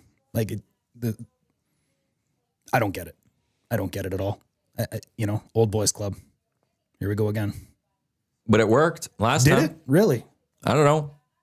I hope it works. How many cups have we won in the year in the 3 times or the 2 previous times that Coffey was brought in? No cups, but cup appearances the last time he was brought in. And that's the one thing. I guess in the end, because there's part of, I got to find a press release on this. Like, there's going to be something that it will be learned very quickly here. And what did they have it in here? From his original appointment on November 13th, 2023 to the end of 2024-25 regular season, the Oilers allowed 2.78 goals per game, which was the 5th best in the span over that, 5th best in the league over that span. I don't know what the number has been this season, but obviously it's higher. The question will be if that number doesn't drop and doesn't drop quickly to a degree, obviously the first 3 games, I'm not going to put it there. It's not Coffey magic. If it does drop, then there's something, okay, well, why did it drop here? And there's one criteria to that. But in the end, if it doesn't drop, it's going to be like, well, maybe there was other reasons for this one. I take umbrage with the terminology a little bit. I think it's incorrect to say that the team is bringing in Paul Coffey to improve the defense. That's what the... But that's the narrative, right? That's what, if you canvass fans of the team, exactly, they assume that is what is going to happen. And that's what the Oilers are trying to get out there. Clearly because with their it's, PR, yes. That's the 3rd paragraph of the release that the Oilers had was talking about the goals per game, which then basically means defense. Right. That's what they are trying to push out there. Right. Just saying that. So let's talk about the top 5 to 10 least defensive defensemen in the history of the NHL. Paul Coffey's on that list. Paul Coffey doesn't improve defensive play. Paul Coffey doesn't teach defense. But Paul Coffey teaches aggressive gap control, puck movement instead of high and hard off the glass, and activating those are the assumptions. off the rush. These are the assumptions. He apparently, yes, thank you, can help you transition. Now, does that keep the puck out of the D zone more often? Hopefully. Are you teaching better defense? No. Oiler fan doesn't care about that. Oiler fan cares about, I want the puck in the net less. Fine. That's what matters. Doesn't make the terminology right. No. But or is that just one way of improving team defense? Is just being better in other parts of the game? Yeah, and that's what I'm saying. There's an element of that for sure. Defensemen activating more frequently, controlled exits are going to increase. Apparently, offensive blue line touches went up when he coached last time. Is that going to? I mean, well, you got different defense. I know. I'm saying there's different defense. That's the thing. Like there's no like there was easy to just say Paul Coffey wasn't around this past season so far from last year. That right. It's easy to say that. Well, they're the reason. But I guess we're gonna find out. Like now, and if things don't improve, it's clearly not because of him. If things improve, it kind of then goes, oh, well, maybe it is because of him. But it's like we could say that there's a lot of people. Dustin Schwartz was a guy that he was the problem for goaltending. He left. Well, goaltending didn't improve. Yep. And so that like there is for the Oilers, they are putting a massive spotlight on this situation, and either they're going to get evidence from the rest of the season. They go, yeah, no, it was Paul, or they're going to get evidence that goes, it wasn't Paul, and we did this just for whatever reason. But now we're all going to be paying attention to that, and it's all either it is Paul or it isn't Paul. For whatever reason, like the Oilers are in this Stanley Cup window right now.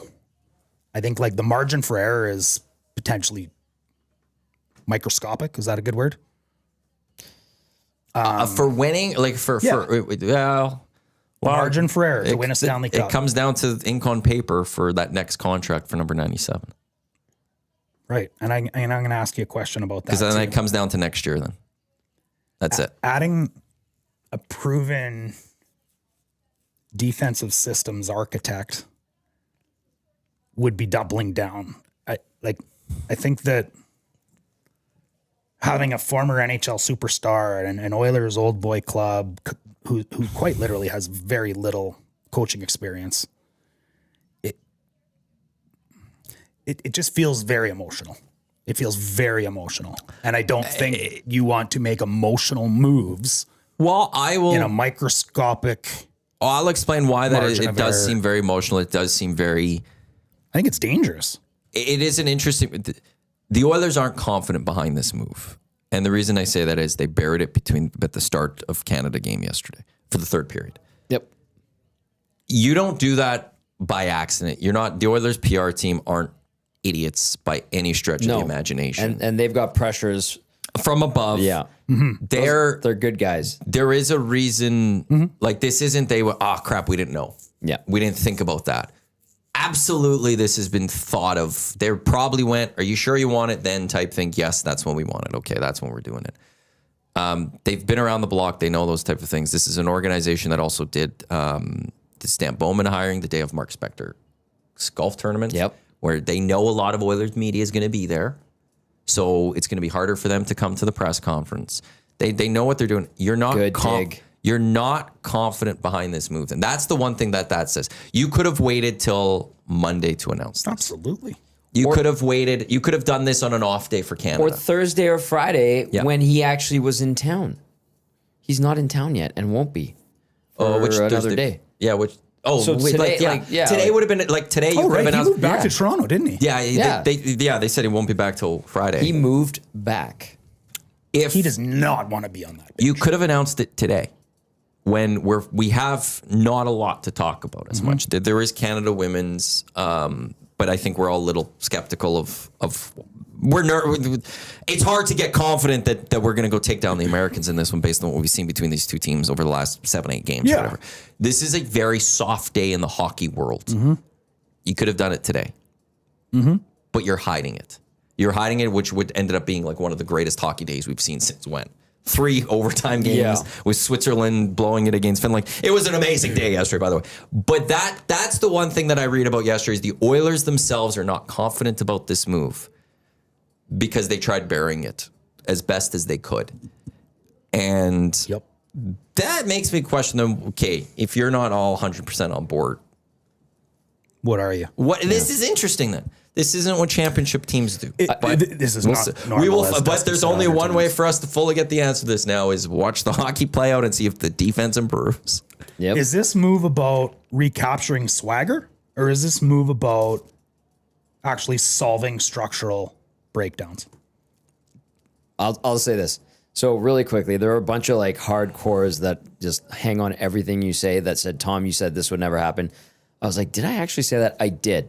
I'll admit. Yeah, you did. I said it definitely on Hello Hockey because we had Pegs on and At I the went back beginning of and the watched year, it. I actually remember you saying one time, Coffey is not interested in returning to, and I don't think you're wrong. Well, yeah. I don't think he's interested in Now, returning. Dash, there's a few things that have happened. So- So last Friday, really quickly, I'm just doing Cole's Yep, notes on yep, this. yep. So I did say that. Like, Accountability. I'll admit it. I said, there's no way he's coming back. Peg said that. Mm-hmm. Belzy and I are like, this is ridiculous. The day before, I was with someone Mm-hmm. from Mac T's family who was like, can you believe the rumors about Mac T? And I was like, I think it's coming from the same place as the coffee rumors. It sounds ridiculous to me. And by all accounts, from everybody I've talked to around the team, they don't necessarily want this to happen. And I was told from this relative of Mac T's that Mac was not interested, doesn't want to deal with the BS anymore, and is on his way to the desert in his car. So that rumor is null and void. And then I don't think Guerin was interested. I don't think Gullickson was interested. There's a theme. Well, Dash, this was the thing that was brought up by Mac T's relative. What do you think of Koff coming back? And I said, I don't think people around the organization want that as well. And then what was told to me from this person, this relative, said, yeah, from what Mac has been saying, as long as Knoblauch is there, Paul's not. Paul doesn't want to be there. And then something changed. Something changed. So I'll leave it at that. If the Oilers were confident in this move, they wouldn't have done it yesterday when they did it. That's the big thing. Back to my question, like, is it swagger defense? And ultimately, like, I don't think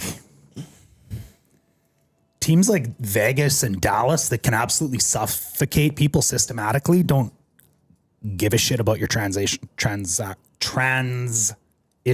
metrics and your breakouts. They will collapse the middle and grind you down. That's what they're going to do. So I don't know how Coffey really improves what he's kind of already unlocked Boosh. Sure. Apparently. Yeah. Hey, if that's what we want to call it, then great. Yeah. You know, I hope it fix works. Nurse. Great. I hope it works too. But Breathe swagger and confidence into him. Make him make the right plays. Darnell had a decent regular season last year. Yep. Bad playoffs. Yep. Yeah. You know, there was circumstantial evidence that Paul pushed them too hard in practices, that there was complaints they were tired. They barely practiced last year. They've barely practiced this year. This year for sure, but I think like during the playoffs, I had heard that there was complaints that they were skating too hard in practices for how far Interesting. along they were in the playoffs. Now, whatever, circumstantial That's evidence. interesting.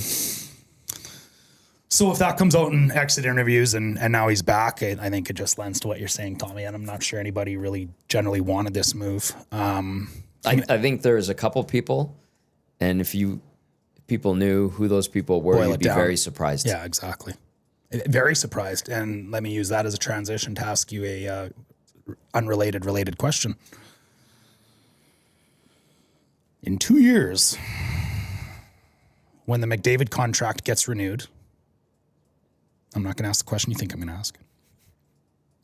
Are both Jeff Jackson and Chris Knobloch still on the team? No, because there's a good chance Chris Knobloch's not on the team next year. And there's a chance Jeff Jackson looks at everything that's happened in the last couple of years and goes, I can't deal with this crap either. Bingo. There's a follow-up question there. I won't ask it because I'm not going there. But what I think I realized yesterday is that, look, I'll use circumstantial evidence again. It's a good way to put things without, too much liability.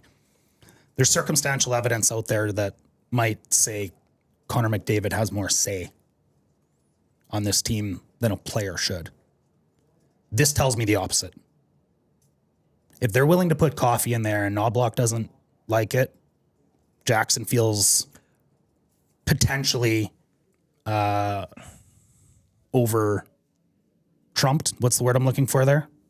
Overruled? Or like, someone's meddling in his business. And Overstepped. thank you. Gotcha. Jackson feels overstepped. There's the two people that were put in place for Connor McDavid. I'm using quotation fingers for those that are listening to make sure that he's happy. I just found that very fascinating. If they're being circumvented. I feel like they are. I will really say feel one like they thing. are. You did say that the power most players shouldn't have type thing. There's certain players that I believe deserve that power. Connor's one. I don't think that's fine. to Absolutely. me, he's a player. Sure. I will say I would give him almost most power they would want. Sure. He should be consulted. He absolutely should be consulted. But to me, like he is one of those players that I'd say if he's to a degree, and if it doesn't work at times, then you got to point the note. But if he goes, I want that player, you go get that player. Yeah. Sorry, I knew that bless sneeze was coming. Yeah, it's interesting.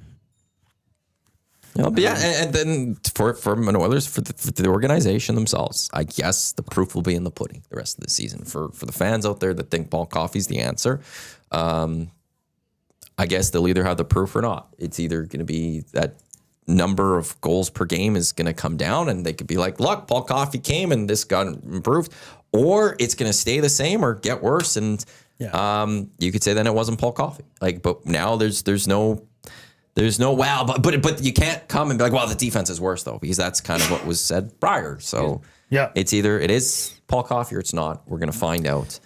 Analytically, he helps their transition game. Structurally, I don't think he fixes the suppression.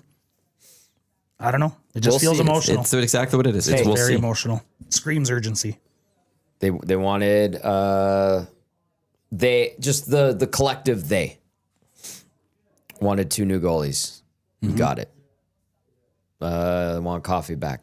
You got it. Wanted in the offseason guys who could be second line wingers, third line wingers. They assumed they got it, okay? But those guys have turned out to be duds. Yes, I'm talking about Mangiapane. I'm talking about Frederick. Roslovic. Skinner Arvidsson before that. Skinner ultimately. Arvidsson. Jeff Jackson decisions. Yeah. Roslovic has at times been a hit. I'd say more hit than miss for sure.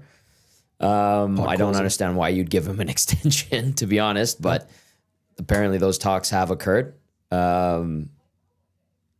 Basically, everything that has been quote unquote demanded of this organization has occurred. Where are they? Where are they? I'm curious to see where they go in these last 24 games, but where are they? Because right now, even though second in the division, yes, the other teams have games in hand, doesn't feel like collectively there's a lot of confidence around this group coming out of the break. From everything that Draisaitl we said read it. and see. Draisaitl. Yeah. Let me ask you this then. Did Draisaitl's comments trigger any of this? I don't know if it triggered it, but it was definitely heard. Yeah. And it was a shot across the bow to Everybody. everybody. Including himself, ultimately, Yes. and I give him credit for bringing leadership into that. Yeah. And you've said, Tommy, you're talking to very close sources to the team and No, they are with the team. well, So I know there's some people that are Yes. like, who are you talking? Well, you'd be very, very, very impressed. You talk to people in the press box. You have overheard conversations. You're not guessing when you You're- come out and say no. these things. So for this to Your happen questions would be answered if makes you knew. me Yeah. makes me feel like, okay, if Draisaitl really feels this way about the team, I need somebody back in that dressing room to figure out what's actually going on. Right? There's a couple ways as a player you can get rid of a coach. You can stop playing, or you can do what Draisaitl did. Honestly. Now, Yeah, I don't know whether they want to get rid of it. I don't think they've given up on Knobloch per se, like they did on Woodcroft. I think they gave up on Woodcroft. Woody was a weird one. Yeah. No team hired him. He had Yeah. 2 coaching cycles and no team hired him as Yeah. a head coach. He had to go back to being an assistant. Yeah. To me, that says a lot says a about lot. that says a lot about Jay Woodcroft. And again, at the 2024 Stanley Cup final, when all the national media was here, he was not one of the names being discussed for a bunch of the coaching vacancies. Because, it's around that time you start to hear names circulate. Everybody's kind of gathered at the Cup final. And whenever his name was brought up, it was, I don't know. There seems to be more questions that have developed over time in regard to how he did things and operated and stuff like that. And I'm like, okay. Fairly widely believed that Manson didn't do him any favors. So did Gully get all the credit for Woody's success? And maybe rightfully so. Dave was Woody's guy. They were together in Bakersfield and they had success there. Yep. Gully had He was already there, right? 29 and 97. In his back pocket. They loved him. Well, there was a mutual respect for each other. It's the one reason I'm worried about the Stars for the Oilers if they meet in the playoffs. Yeah. Absolutely. The difference between this year to last year is Absolutely. the coach. And this coach will know, I think, which buttons Exactly to what- push to beat the Edmonton Oilers. That's the one thing I have. We need to get to over-under for Play Alberta. Download the app. Visit them, playalberta.ca. I'm trying to figure out what number to go with on this one. Use your game sense. Yeah, it's an over and under, though. But I'm just trying to think if I go 0.5 or if I go 1.5. And I'll go 0.5. Gold medals won in ice hockey at the Olympics by Canada. Over. You say over 1.5? 0.5. Oh, I had a 0.5. 0.5. I'll go over. I think the men was, So it's the men, right? Yeah. Still feeling very good that the men are getting this done. I think so. Yeah. Like 75% confidence in the men and 25% confidence in the women. Equals 100. And Does Play Alberta have odds for that?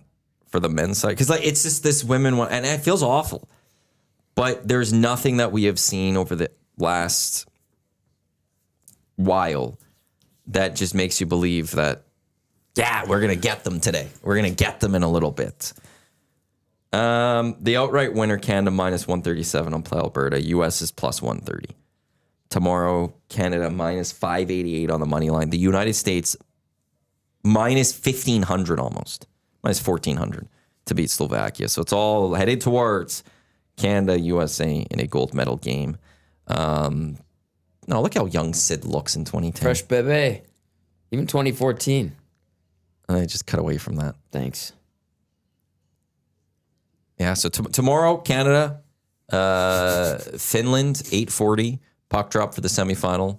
Coming up in 21 minutes, we've got Canada-USA women's final, the women looking for Olympic golds against this really good young American team. So we'll watch along. Huss and I will be watching along during the lock shop, and then Two Guys in a Goal. It'll be happening, as well as, I guess, the start of EST afternoons. We'll be finishing off that hockey game.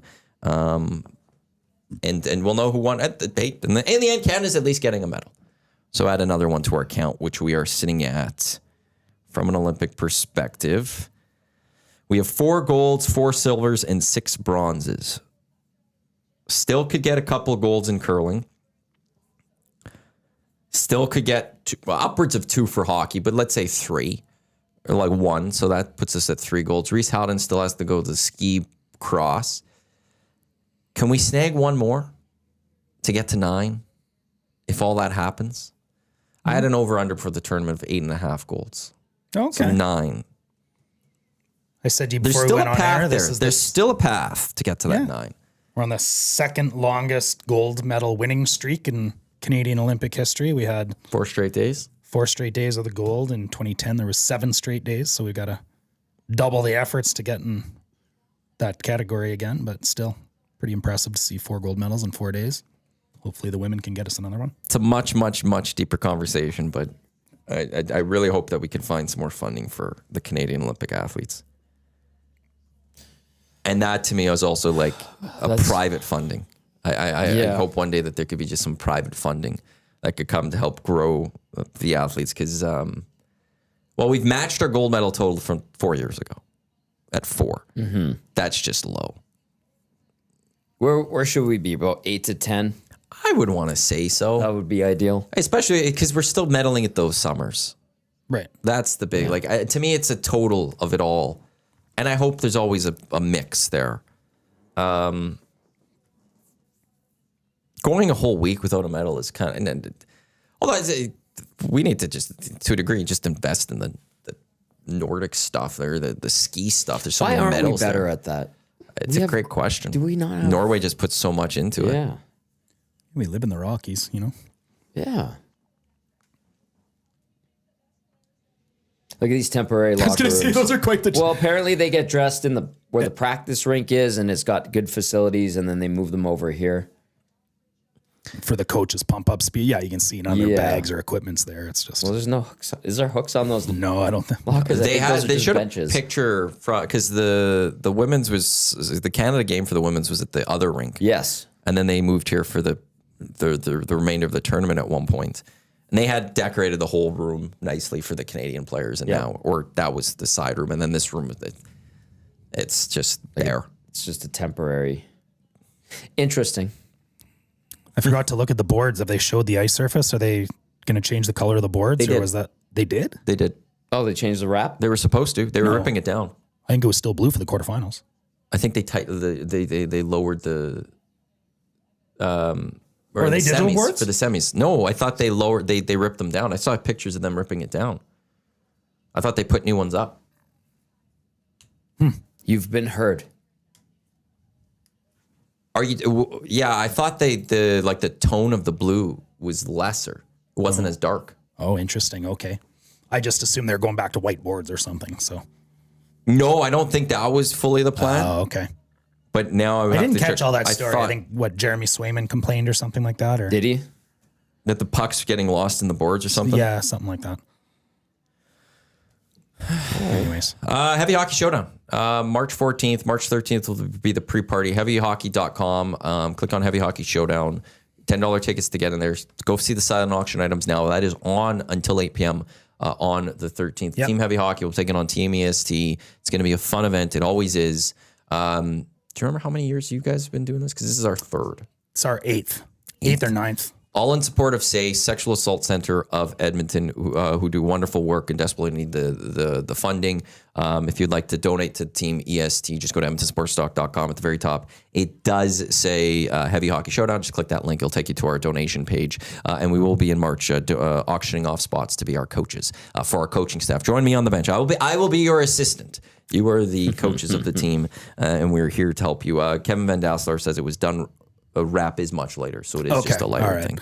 I guess in my brain, I thought they'd just be going back to whiteboards or something. And so then when I still saw the logo, I was like, oh, maybe they didn't do anything. And Also, I only heard a little bit, like Swayman got scored on from center ice. So of course he's going to complain. But March 14th, 1 o'clock downtown Community Rink. If you wish to join us, we usually have quite a few nasties that come up to watch those games.